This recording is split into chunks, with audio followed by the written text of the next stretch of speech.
Olá, sejam todos muito bem-vindos para o estudo desta semana do Vem e Segue. Os capítulos designados são 81, 82 e 83. Espero que vocês possam ter inspirações valiosas nestas minhas contribuições sobre reflexões dos versículos aqui estudados. Seção 81 é atualmente, como consta nessa revelação, chama Frederick D. Williams para servir como conselheiro na presidência da igreja. Originalmente, porém, o cargo foi concedido a Jesse Goss, que não viveu dignamente para a designação. Como a primeira presidência ainda não havia sido organizada, essa revelação tornou-se um importante precursor daquele evento. O irmão Williams foi ordenado a este ofício em 18 de março de 1833, quase um ano depois dessa revelação. E o que eu acho interessante é que esta mesma revelação que foi usada para chamar Jesse Goss, ela foi aplicada para o chamado de Frederick G. Williams. Então reforça mais uma vez a ideia do que o Senhor diz: quando o que eu falo a um, eu falo a todos os homens.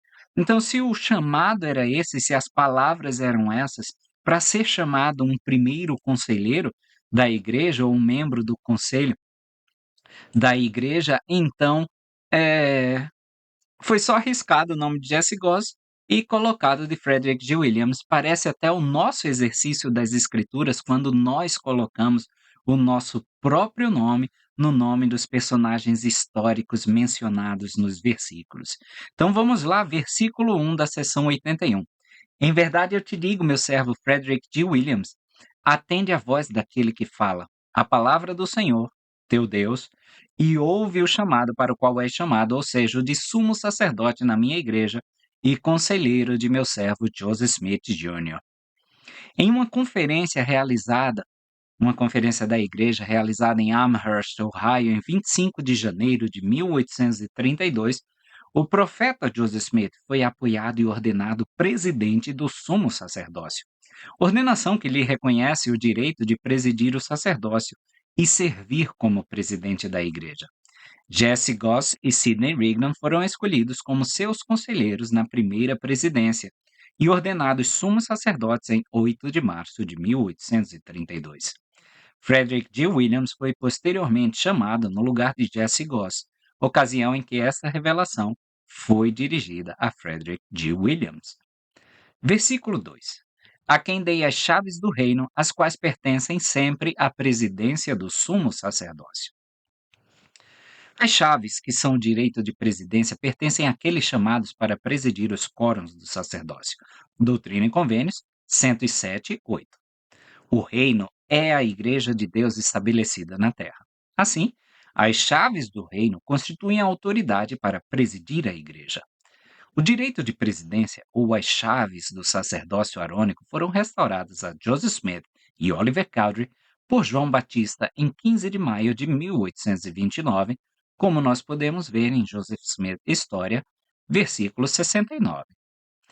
João Batista disse a Joseph e Oliver que agia sob a direção de Pedro, Tiago e João, que possuíam as chaves do sacerdócio de Melquisedeque. Versículo 72 de Joseph Smith História. A vocês três, o Salvador havia prometido a Pedro, Tiago e João: darei este poder e as chaves deste ministério até que eu venha. Doutrina e Convênios 7:7. Pedro, Tiago e João constituíram a primeira presidência na dispensação do meridiano dos tempos, e somente eles poderiam restaurar essa autoridade aos nossos dias. Foi assim que a presidência do meridiano dos tempos apareceu a Joseph Smith e Oliver Cowdery, declarando-se possuidores das chaves do reino e da dispensação da plenitude dos tempos. Doutrina e Convênios 128:20.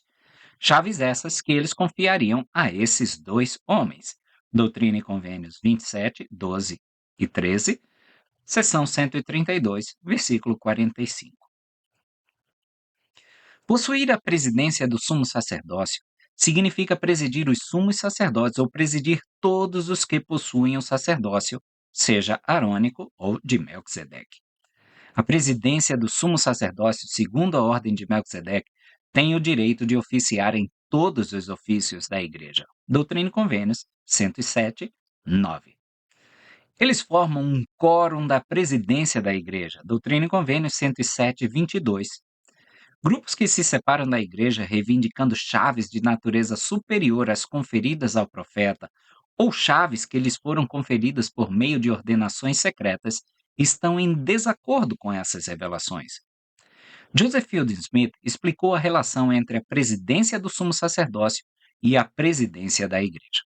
Há uma diferença entre o ofício de presidente da Igreja e o de presidente do sumo sacerdócio. Contudo, esses dois ofícios não podem ser separados e devem ser exercidos pela mesma pessoa, devidamente nomeada e apoiada pelo devido voto. Como presidente da Igreja, o líder presidente preside todos os membros da Igreja. Como presidente do sumo sacerdócio, ele preside todo o sacerdócio da Igreja e tem autoridade para regulá-lo, pois possui as chaves desse sacerdócio. O presidente da Igreja detém a autoridade suprema. Ele é quem detém o direito de decisão e o direito de revelação para o sacerdócio e para a Igreja. Versículo 3.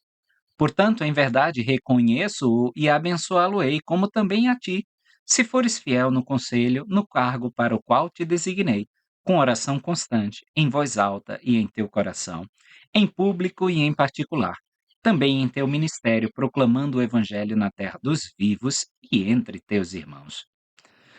O Senhor prometeu ao profeta Joseph Smith que o inspiraria a promover a causa de Sião com grande poder para o bem. Doutrina e Convênios 21, 7.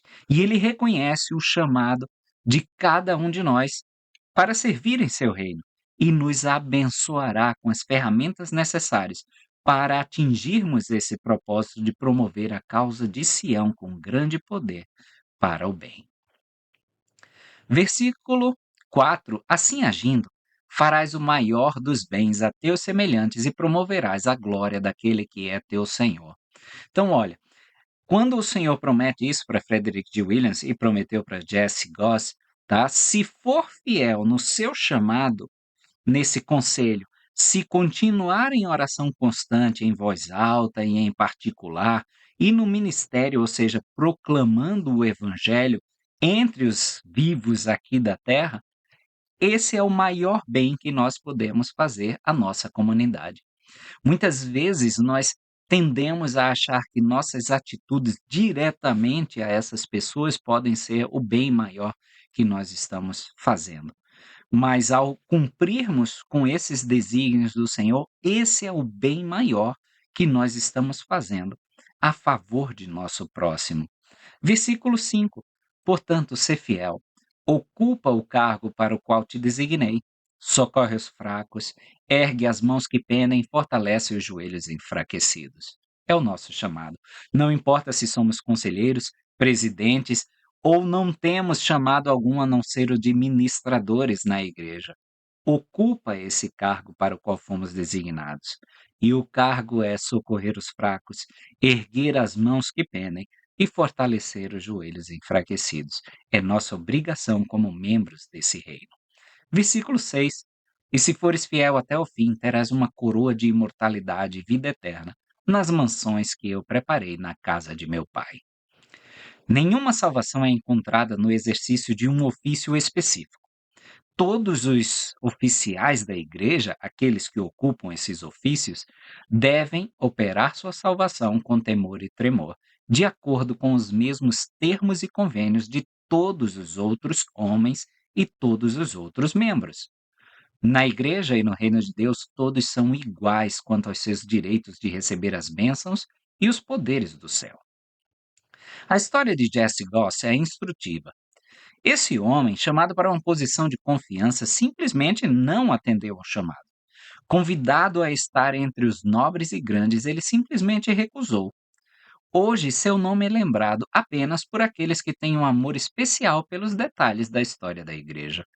Jesse Goss não é diferente de inúmeros outros que também foram chamados a escrever seus nomes no livro da vida do Cordeiro, garantindo assim para si um lugar de honra entre sua posteridade, mas que também recusaram o chamado. Sabemos que Jesse Goss foi membro das comunidades Shakers em Hancock, perto de Pittsfield, e possivelmente em North Union, Ohio. Nenhum registro de seu batismo ou ordenação sacerdotal sobreviveu. Somente em 8 de março de 1832, quando foi chamado para ser conselheiro de Joseph Smith, seu nome apareceu nos registros existentes da igreja. A anotação no livro de Revelações de Kirtland diz: 8 de março de 1832. Escolhi este dia e ordenei o irmão Jesse Goss e o irmão Sidney para serem meus conselheiros do ministério da presidência do sumo sacerdócio. Na semana seguinte, uma revelação confirmou o chamado de Goss, dando-lhe mais instruções. Existem duas cópias manuscritas dessa revelação. Uma no livro de Revelações de Kirtland, localizado no departamento histórico da igreja, e a outra na biblioteca da Igreja Reorganizada de Jesus Cristo dos Santos dos Últimos Dias, ou a Comunidade de Cristo, né, como hoje é conhecida. Em ambas as revelações, o nome de Jesse Goss foi riscado e o nome de Frederick G. Williams escrito acima. Desde então, todas as cópias publicadas dessa revelação listam Frederick G. Williams como aquele a quem ela foi dirigida. Como esta revelação contém instruções, deveres e bênçãos prometidas àquele que foi chamado como conselheiro do profeta, a revelação pertencia com razão àquele que ocupava o cargo. Após sua ordenação, Jesse Goss desempenhou um papel de liderança na igreja por apenas um curto período.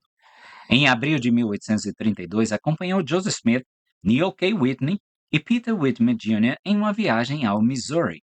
Eles chegaram em 24 de abril e começaram a realizar conferências com os santos em Sião no dia 26. Na ata de uma reunião da firma literária realizada na segunda-feira, 30 de abril, Jesse Goss foi listado como conselheiro de Joseph Smith. Joseph partiu de Independence naquele dia para retornar a Kirtland e Jesse Goss permaneceu para tratar de outros assuntos. Em sua viagem de volta para casa, ele parou em North Union, Ohio, para buscar sua esposa na sociedade dos Shakers de lá.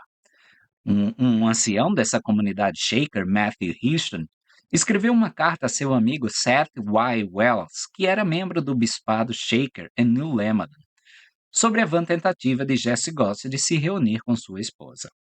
Parte de sua carta diz o seguinte: e com certeza, presumo que você conhecia Jesse Goss de Hancock. Ele esteve aqui há alguns dias, pois depois que sua esposa Minerva, ela se recusou terminantemente a continuar sendo sua escrava, ele teve que partir sem ela.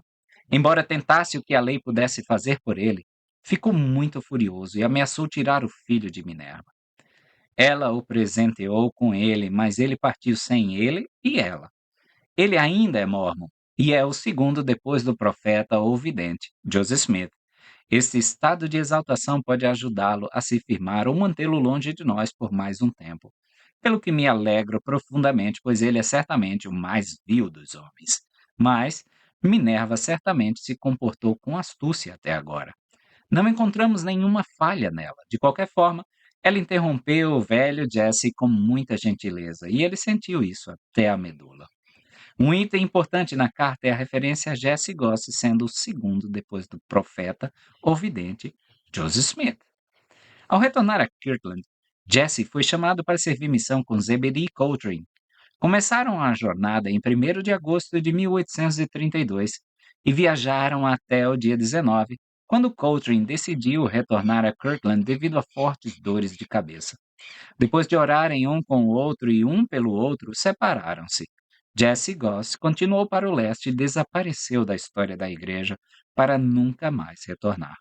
Parece não haver nenhum outro registro do homem, dentro ou fora da igreja.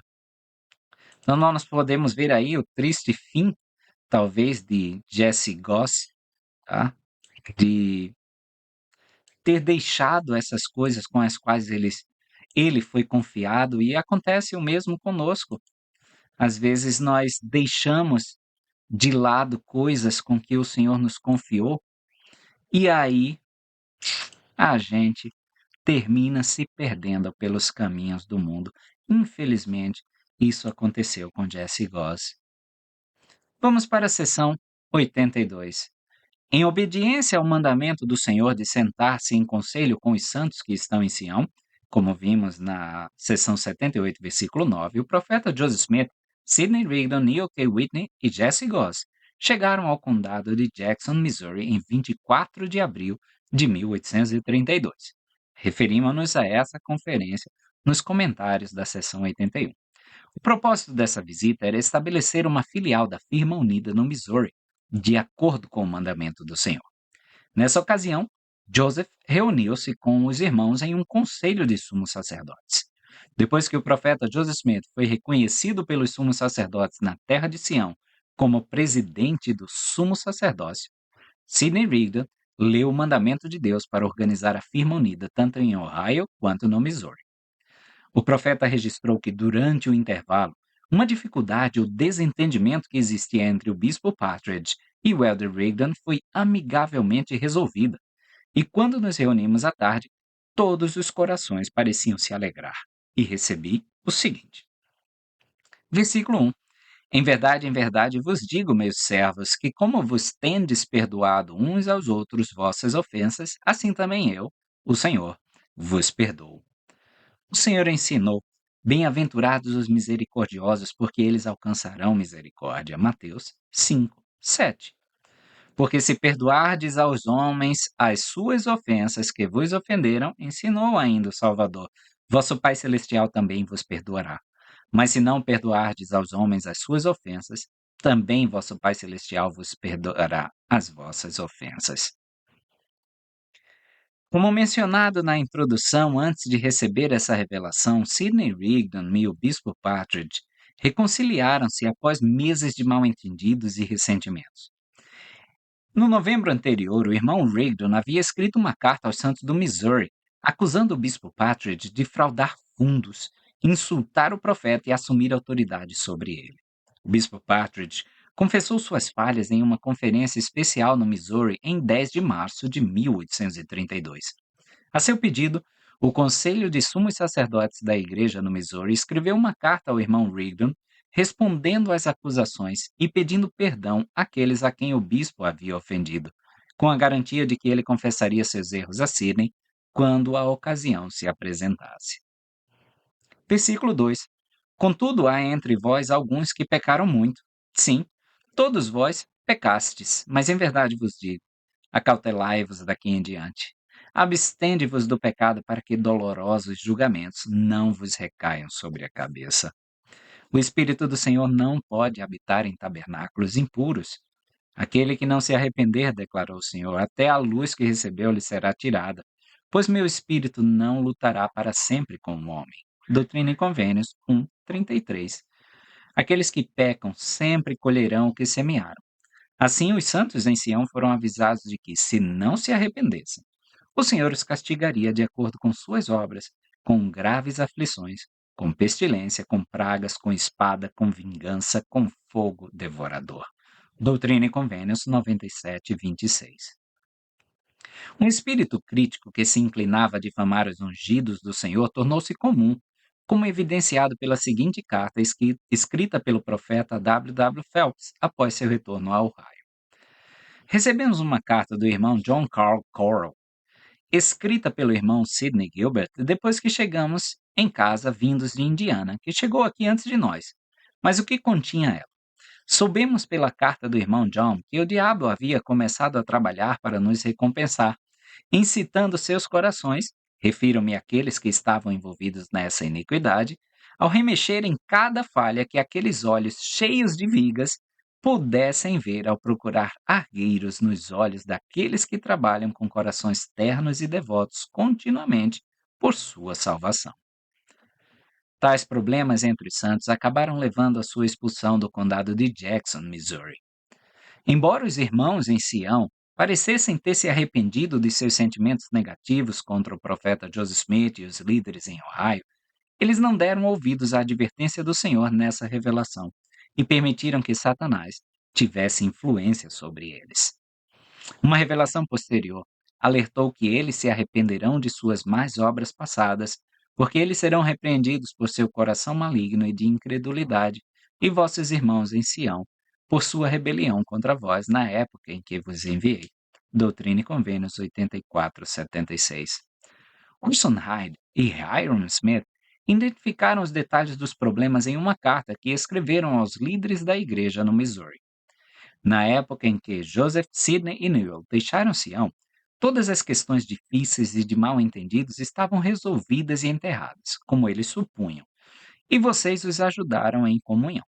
Mas depois trouxeram tudo isso à tona novamente com um espírito de censura, acusando o irmão Joseph, de forma um tanto indireta, de buscar poder e autoridade monárquicos.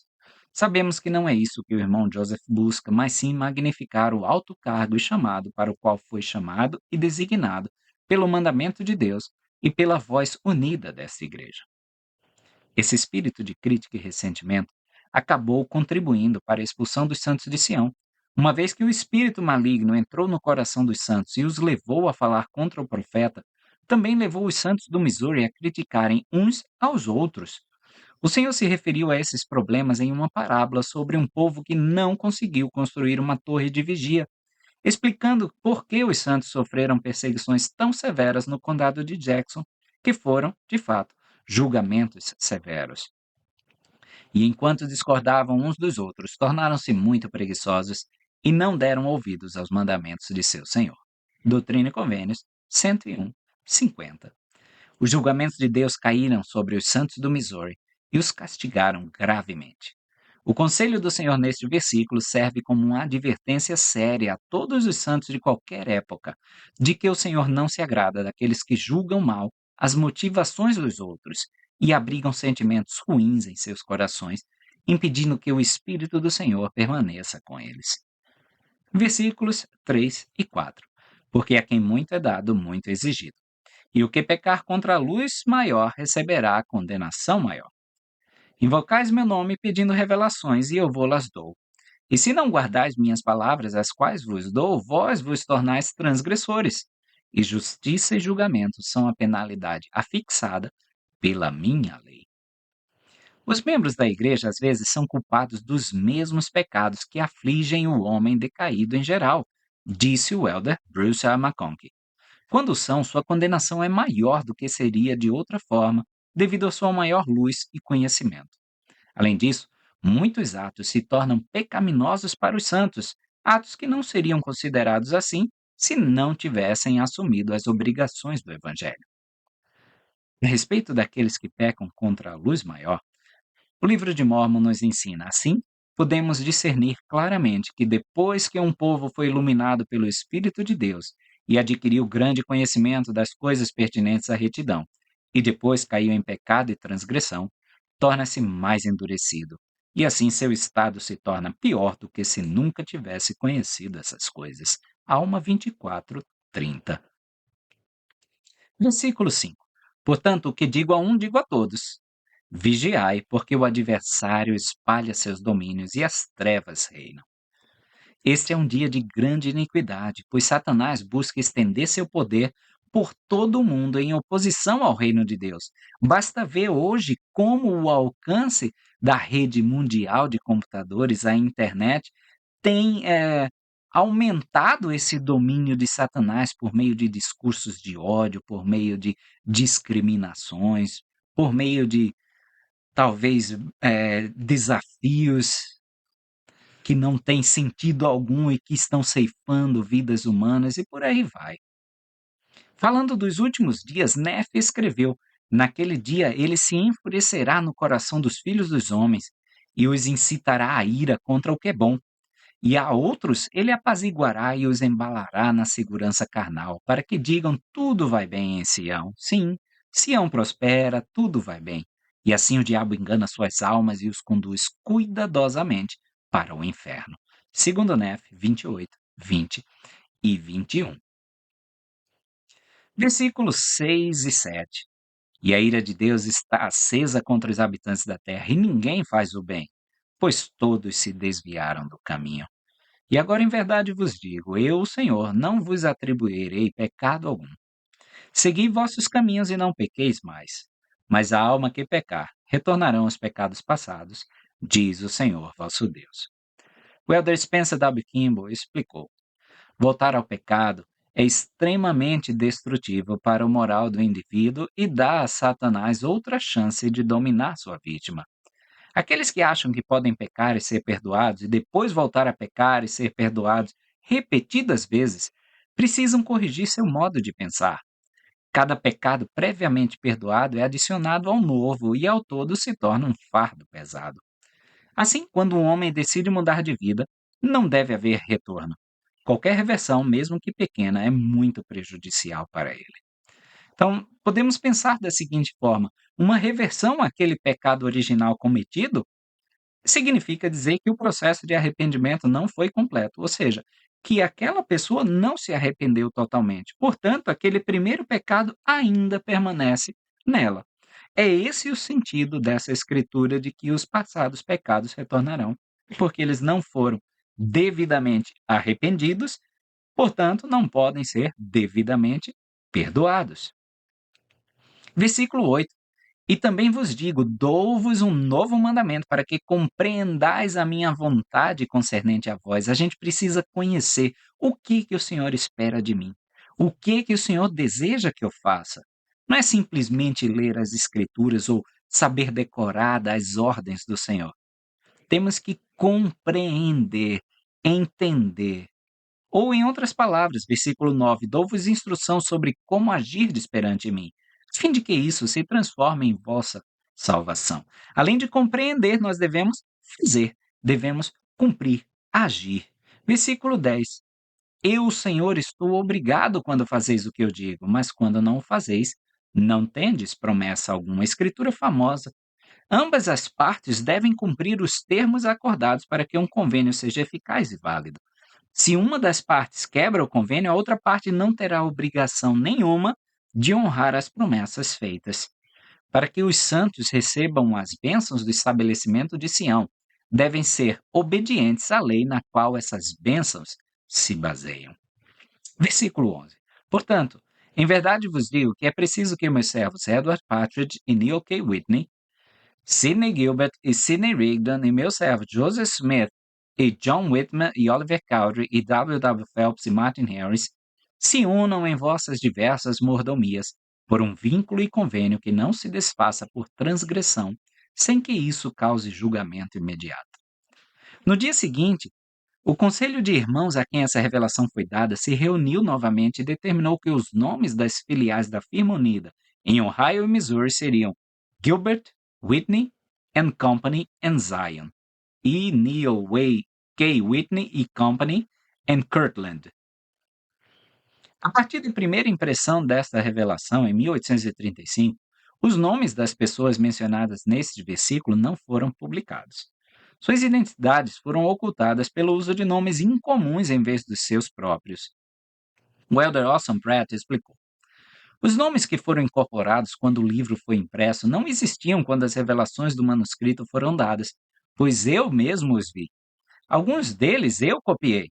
E quando o Senhor estava prestes a entregar o livro de convênios ao mundo, considerou-se sábio, em consequência das perseguições de nossos inimigos em Kirtland e em algumas regiões vizinhas, que alguns dos nomes fossem mudados.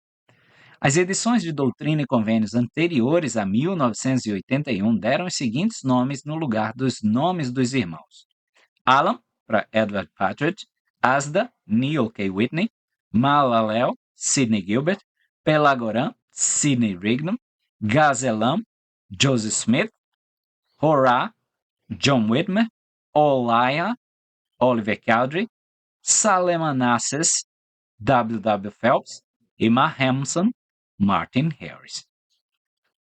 Versículo 13. Pois consagrei a terra de Kirtland no meu próprio e devido tempo para benefício dos santos do Altíssimo e como uma estaca de Sião. Essa é a primeira designação de uma estaca para Sião na restauração. Em imagens proféticas, explicou o elder McConkie, Sião é retratada como uma grande tenda, sustentada por cordas firmemente presas às estacas. Assim, Isaías, prevendo a glória de Israel nos últimos dias reunida em sua Sião restaurada, proclamou: alarga o lugar da tua tenda e estendam-se as cortinas das tuas habitações. Não te detenhas, alonga as tuas cordas e reforça as tuas estacas, porque tu ferirás à direita e à esquerda. Por um breve momento te abandonei, mas com grandes misericórdias te recolherei. Isaías 54, 2-7. E sobre a Sião milenária, Isaías exultou: Contemplai Sião, a cidade de nossas solenidades. Um tabernáculo que não será derrubado, nenhuma de suas estacas jamais será removida, nem nenhuma de suas cordas será quebrada. Isaías 33, 20. Em consonância com esse simbolismo, as grandes áreas de população e força da igreja que sustentam a Sião restaurada são chamadas de estacas. Elas são os pontos de encontro e os centros de reunião para os remanescentes da Israel dispersa. Versículo 14. Pois Sião deve crescer em beleza e em santidade. Suas fronteiras devem ser expandidas, suas estacas devem ser fortalecidas. Sim, em verdade vos digo, Sião deve erguer-se e vestir suas formosas vestes. As palavras de Isaías foram: Desperta, desperta. Veste-te da tua força, ó Sião, veste as tuas belas vestes, ó Jerusalém, cidade santa. Isaías 52:1. Em uma revelação posterior, o Senhor explicou que Isaías se referia àqueles a quem Deus chamaria nos últimos dias, que possuiriam o poder do sacerdócio para trazer de volta Sião e a redenção de Israel, e revestir-se da sua força é revertir-se da autoridade do sacerdócio, a qual ela, Sião, tem direito por linhagem, também retornar ao poder que havia perdido. Doutrina e Convênios 113:8. Ampliar as fronteiras de Sião significa estender o reino de Deus além de seus limites atuais. Versículo 17, 18 e 19. E deveis ser iguais, ou em outras palavras, deveis ter os mesmos direitos sobre as propriedades, para o benefício da administração dos negócios de vossas mordomias, cada homem de acordo com seus anseios e necessidades, desde que seus anseios sejam justos. E tudo isso para o benefício da Igreja do Deus vivo, para que todo homem desenvolva seus talentos, para que todo homem adquira outros talentos. Sim, até 100 vezes mais, para que sejam lançados no armazém do Senhor, a fim de se tornarem propriedade comum de toda a Igreja. Todo homem procurando os interesses de seu próximo e fazendo todas as coisas com os olhos fitos na glória de Deus. A redenção de Sião aguarda um povo verdadeiramente pactuado. Para sermos assim, precisamos compreender que não somos salvos separadamente ou individualmente. A salvação é um assunto comunitário. Precisamos aprender a carregar os fardos uns dos outros, fortalecer uns aos outros e usar os talentos e os recursos com os quais o Senhor nos abençoou para abençoar os outros. Precisamos compreender que não temos pecados que nos afetam apenas a nós mesmos, pois cada uma de nossas deficiências diminui a força do todo. Somente em unidade podemos criar uma comunidade de Sião. Versículo 20. Esta ordem designei como ordem eterna para vós e para vossos sucessores, desde que não pequeis. Os princípios sobre os quais a sociedade de Sião se baseia são eternamente os mesmos. Não importa se vivemos nos dias de Enoque, Joseph ou no futuro, os princípios permanecem inalterados. Versículo 22. E agora em verdade vos digo, e nisto há sabedoria: granjeai amigos com as riquezas da iniquidade, e eles não vos destruirão. Esse riquezas da iniquidade em inglês, seria talvez melhor traduzido como mamon da iniquidade. Em todas as nossas interações com aqueles que não são de nossa fé, buscamos fazer amigos, até que aquele a quem pertence o direito de reinar retorne com equidade e justiça as leis e ordenanças que afetam a capacidade da igreja de cumprir sua missão serão administradas por pessoas do mundo. Seremos muito mais bem-sucedidos na obra do Senhor como amigos dessas pessoas do que como seus inimigos. Certamente o Senhor não estava nos ordenando a participar das práticas perversas e desonestas do mundo nesta admoestação. Em vez disso, devemos nos associar livremente com outros em nossos negócios e transações sociais, exibindo a luz do Evangelho em todas as nossas relações. Mamon seriam as riquezas do mundo. Então, sim, nós devemos ter todo tipo de amizade, não participar do que eles fazem, mas devemos ter essas amizades que nos ajudarão a expandir esses limites de Sião.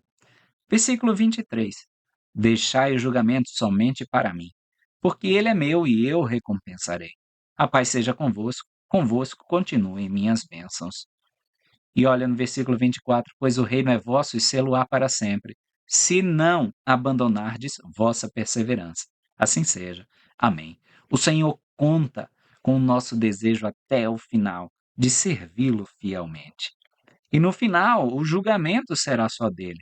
Então não tem essa da gente hoje tentar ficar julgando a nossos irmãos, julgando a nossos líderes, porque isso compete única e exclusivamente ao Senhor.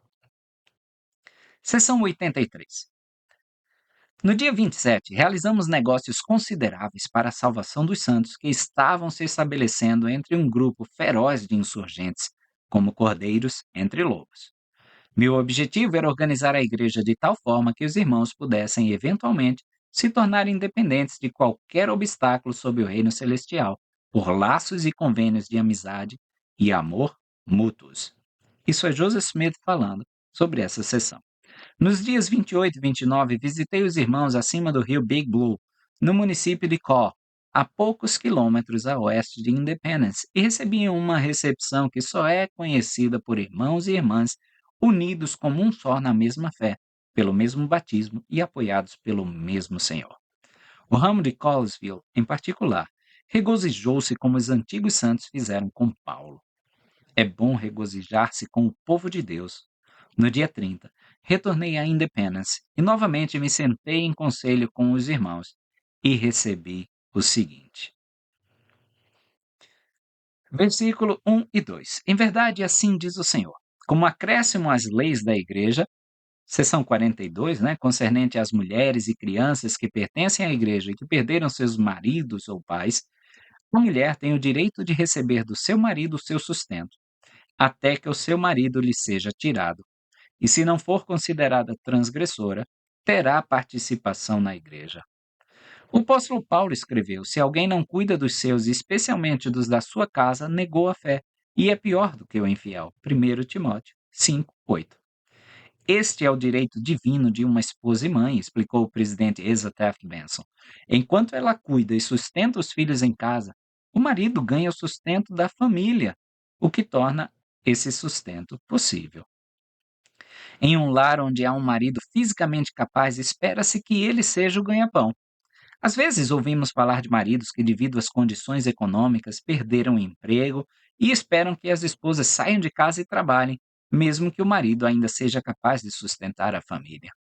Nesses casos, instamos o marido a fazer tudo o que estiver ao seu alcance para permitir que a esposa permaneça em casa cuidando dos filhos, enquanto ele continua a prover o sustento da família da melhor maneira possível, mesmo que o emprego que consiga garantir não seja o ideal e o orçamento familiar precise ser mais rigoroso. O presidente Howard W. Hunter deu mais conselhos aos irmãos da igreja. Vocês, portadores do sacerdócio, têm a responsabilidade, a menos que estejam incapacitados, de prover sustento material para sua esposa e filhos. Nenhum homem pode transferir o fardo da responsabilidade para outro, nem mesmo para sua esposa. O Senhor ordenou que mulheres e filhos tenham direito a seus maridos e pais para seu sustento. O presidente Asa Taft Benson declarou que quando um marido incentiva ou insiste que a esposa trabalhe fora de casa para sua conveniência, não apenas a família sofrerá em tais casos, mas seu próprio crescimento e progresso espiritual serão prejudicados. Instamos vocês a fazerem tudo o que estiver ao seu alcance para permitir que sua esposa permaneça em casa cuidando dos filhos, enquanto vocês cuidam da família da melhor maneira possível. Enfatizamos ainda que os homens que abandonam a família e deixam de cumprir sua responsabilidade de cuidar daqueles que geraram podem ter sua elegibilidade para uma recomendação para o templo e sua posição na igreja em risco. Em casos de divórcio ou separação, os homens devem demonstrar que estão pagando as pensões familiares exigidas por lei e obrigadas pelos princípios da igreja para se qualificarem para as bênçãos do Senhor. Versículo 3. E se não for fiel, Não terá participação na igreja, contudo, poderá permanecer em sua herança de acordo com as leis do país. Nas cópias manuscritas originais desta revelação, os transgressores não tinham permissão para reter propriedades recebidas como mordomia da igreja. Como feito anteriormente, as instruções desta revelação foram adaptadas às leis do país. Então, nós somos um povo que cumpre leis. Se nós achamos a lei injusta, devemos, pelos métodos e meios legais, promulgar novas leis ou suspender aquelas leis, revogar tais leis, mas não com baderna, não com violência. Nós respeitamos as leis de nosso país, justas e injustas. Versículo 4: Todos os filhos têm o direito de receber de seus pais o seu sustento até alcançarem a maioridade. E versículo 5: E depois disso, eles têm direito de recorrer à igreja ou, em outras palavras, ao armazém do Senhor, caso seus pais não tenham com o que lhes dar herança. Essas instruções têm aplicação particular dentro das leis de consagração praticadas naquela época. Esperava-se que as crianças cuidassem de seu próprio bem-estar temporal quando tivessem maturidade suficiente para fazê-lo. Se seus pais tivessem meios para lhes prover uma herança, deveriam receber propriedades deles. Aqueles que chegassem à idade adulta sem quaisquer meios de prover a si mesmos tinham direito às propriedades da igreja para receber uma herança dentro da lei da consagração. Quando alguém se dirige a um bispo e pede ajuda devido às suas circunstâncias difíceis, explicou Joseph F. Smith, a primeira coisa que o bispo deve fazer é perguntar se ele ou ela é dizimista. Ele deve saber se o nome está no livro da lei do Senhor e, se não estiver, se ele ou ela foi negligente em relação a este princípio do dízimo, ele ou ela não tem direito sobre o bispo nem seus filhos. E se nessas circunstâncias o bispo o ajudar, será simplesmente por pura caridade e não porque tais pessoas tenham qualquer direito sobre a igreja. É por isso que a viúva que recebe assistência da igreja deve pagar seu dízimo, para que seu nome possa constar nos registros da igreja. Não é uma lei que se aplica a um e não a outro. Se os ricos não podem receber bênçãos porque seus nomes não estão registrados, então os pobres também não receberão bênçãos na casa de Deus se seus nomes não estiverem registrados. Enquanto um pobre receber seu sustento por meio de dízimos do povo, eles devem estar dispostos a observar a lei eles mesmos, para que tenham direito ao que recebem. Devem mostrar pela observância da lei que são cumpridores da lei e não infratores. Nossos filhos, assim que tiverem idade suficiente para ganhar recursos, devem ser ensinados a pagar o dízimo, para que seus nomes sejam escritos no livro da lei do Senhor, para que, se por acaso seu pai morrer e eles ficarem órfãos, seus nomes, bem como os nomes de seus pais, sejam encontrados nos registros e eles, tão certo como Deus vive, tenham direito ao seu sustento e à sua educação.